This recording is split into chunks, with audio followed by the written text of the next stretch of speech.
Et salut à toi, j'espère que tu vas bien. Aujourd'hui, j'avais envie de parler du cycle menstruel. J'en ai déjà parlé les mois derniers sur à la fois la dysménorrhée, qu'est-ce qu'il faut manger, également le cycle menstruel concrètement, comment ça se passe au niveau du sport, etc. Qu'est-ce qu'on pourrait faire.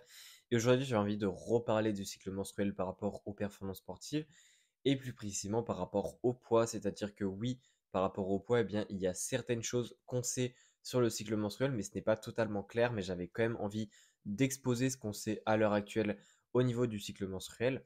Alors, globalement, le cycle menstruel, qu'est-ce que c'est? Alors, le cycle menstruel, on pourrait le décomposer en deux grandes phases, à la fois la phase folliculaire, qui est au début du cycle, qui dure environ moitié temps, et la phase lutéale, qui est après l'ovulation. Donc, l'ovulation, c'est un petit peu entre les deux qui va justement venir terminer le cycle. Donc, un cycle menstruel, pour rappel, ça dure environ 28 jours. Ça varie énormément d'une personne à l'autre. Une personne, ça peut être très bien 22 jours et une autre personne, ça peut être 35 jours.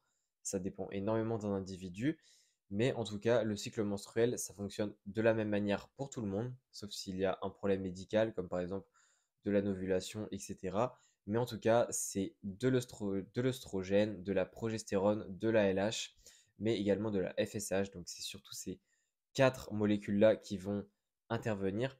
Et le cycle menstruel, tout simplement, ça permet de créer des ovules. Mais en tout cas, ce qui est intéressant, c'est que les perturbations au niveau hormonal vont avoir beaucoup d'impact sur justement les performances sportives. Ce qui est intéressant, c'est que sur les performances sportives, ça va avoir un impact, mais en tout cas, toutes les athlètes ne sont pas conscientes de ça. C'est-à-dire qu'il y a certains athlètes qui pensent que leur cycle menstruel ne va pas du tout impacter leur performance. Et pourtant, si, on a remarqué, en tout cas, que le cycle menstruel avait tendance à impacter surtout de manière négative durant la fin de phase lutéale et durant le début de phase folliculaire, donc c'est-à-dire durant les règles, durant les saignements. Et en fin de phase lutéale, c'est plutôt au niveau du syndrome prémenstruel qui, j'en ai déjà parlé dans l'épisode sur la dysménorrhée, hein, je t'invite à aller l'écouter d'ailleurs. Tu as juste à marquer Nourris ta santé dysménorrhée et tu trouveras. Mais en tout cas, pour rappel, le syndrome prémenstruel, c'est quand même quelque chose qui touche environ 80% des femmes, donc extrêmement de femmes sont touchées. Donc rien d'inquiétant, on va dire, le fait d'en avoir, hein. Même si ça pose évidemment problème, et je conseille quand même de mettre des choses en place pour justement que ça s'atténue, hein, parce que c'est pas parce que c'est quelque chose qui est courant qu'il faut laisser la chose se faire. Mais en tout cas, ce qui est intéressant, c'est que à la fois, oui, effectivement, il y a une diminution des performances à ces deux moments-là, mais il y a aussi souvent, chez certaines femmes, pas chez toutes, mais peut-être que c'est ton cas, une augmentation des performances juste après les règles.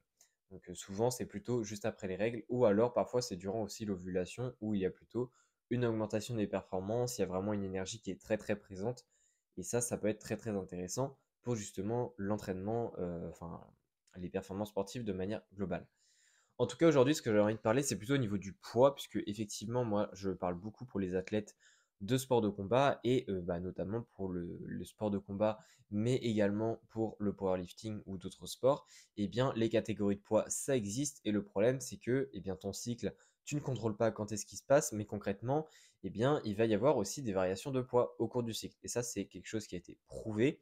On a remarqué que le cycle induisait des perturbations du poids. C'est-à-dire qu'il y avait tout le temps des variations de poids qui se faisaient de manière assez régulière par rapport au cycle. C'est-à-dire qu'à un certain moment du cycle, eh bien, on a remarqué que le poids variait souvent de la même façon.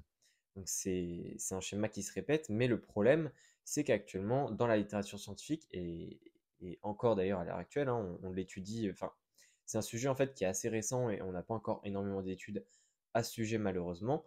Mais en tout cas, eh bien, à l'heure actuelle, on ne saurait pas dire exactement avec certitude quel est le schéma justement qui se produit au cours du cycle et qui induit une différence de poids très précise. C'est-à-dire que oui, on sait que ça amène des différences de poids. Le problème, c'est qu'on a des résultats assez contradictoires et donc on n'en est en aucune capacité de dire concrètement qu'est-ce qui se passe avec certitude. En tout cas, ce que je vais parler aujourd'hui, c'est plutôt les tendances, c'est-à-dire plutôt ce qu'on observe chez la majorité des femmes. Ce qui est important à comprendre, c'est que, comme j'ai dit majorité des femmes, ça veut dire que pour certaines femmes, c'est peut-être l'inverse qui va se produire. Pourquoi je n'ai pas d'élément de réponse? Je ne sais pas.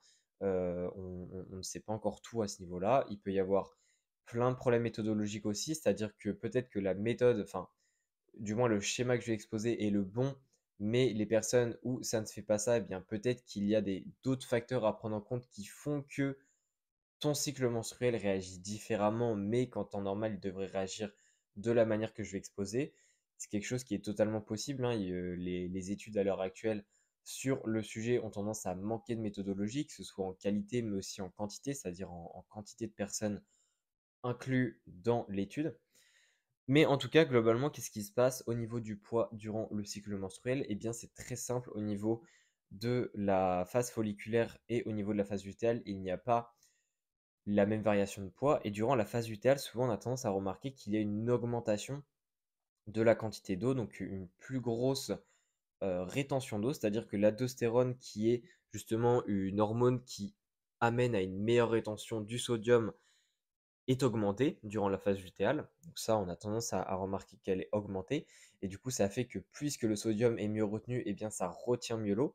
Et donc, bah, ça fait que cette augmentation de l'eau, en fait, au final, dans le corps, ça va amener une petite rétention d'eau. Et donc, ça va faire que le poids euh, qu'on a lors du cycle menstruel va progressivement augmenter. Plus on avance dans le cycle et plus notre poids va augmenter.